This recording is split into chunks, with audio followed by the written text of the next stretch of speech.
የሰማነውን ነገር ማን አምኗል? የእግዚአብሔር ክንድ ለማን ተገልጧል? በፊቱ እንደ ቡቃያ ከደረቅም መሬት እንደ ሥር አድጓል። መልክና ውበት የለውም፣ ባየነውም ጊዜን ወደው ዘንድ ደም ግባት የለውም። የተናቀ ከሰውም የተጠላ የሕማም ሰው ደዌንም የሚያውቅ ነው።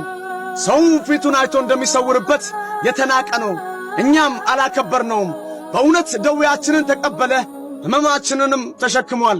እኛ ግን እንደ ተመታ በእግዚአብሔርም እንደ ተቀጸፈ እንደ ተቸገረም ቈጠርነው። እርሱ ግን ስለ መተላለፋችን ቈሰለ፣ ስለ በደላችንም ደቀቀ። የደህንነታችንም ተግሣጽ በእርሱ ላይ ነበረ፣ በእርሱም ቁስል እኛ ተፈወስን።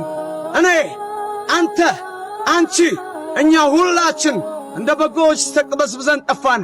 ከእኛም እያንዳንዱ ወደ ገዛ መንገዱ አዘነበለ። እግዚአብሔርም የሁላችንን በደል በእርሱ ላይ አኖረ።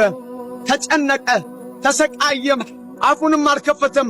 ለመታረድ እንደሚነዳ ጠቦት፣ በሸላቶች ፊት ዝም እንደሚል በግ እንዲሁ አፉን አልከፈተም። በማስጨነቅና በፍርድ ተወሰደ። ስለ ሕዝቤ ኀጢአት ተመትቶ ከሕያዋን ምድር እንደ ተወገደ ከትውልዱ ማን አስተዋለ? ከክፎች ጋር መቃብሩን አደረጉ፣ ከባለጠጎችም ጋር በሞቱ። ሆኖም ግፍን አላደረገም ነበር፣ በአፉም ተንኰል አልተገኘበትም ነበር። እግዚአብሔርም በደዌ ያደቀው ዘንድ ፈቀደ። ነፍሱን ስለ ኀጢአት መሥዋዕት ካደረገ በኋላ ዘሩን ያያል። እኔን አይቶአል፣ አንተን አይቶአል፣ አንቺን አይቶአል፣ እኛን አይቶአል። ዕድሜውም ይረዝማል፣ የእግዚአብሔርም ፍቃድ በእጁ ይከናወናል።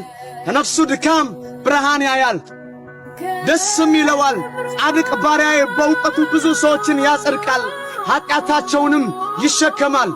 ስለዚህ እርሱ ብዙዎችን ይወርሳል፣ ከኃያላንም ጋር ምርኮን ይከፋፈላል። ነፍሱን ለሞት አሳልፎ ሰጥቶአልና ከዓመፀኞች ጋርም ተቈጥሮአልና። እርሱ ግን የብዙ ሰዎችን ኀጢአት ተሸከመ፣ ስለ ዓመፀኞችም ማለደ።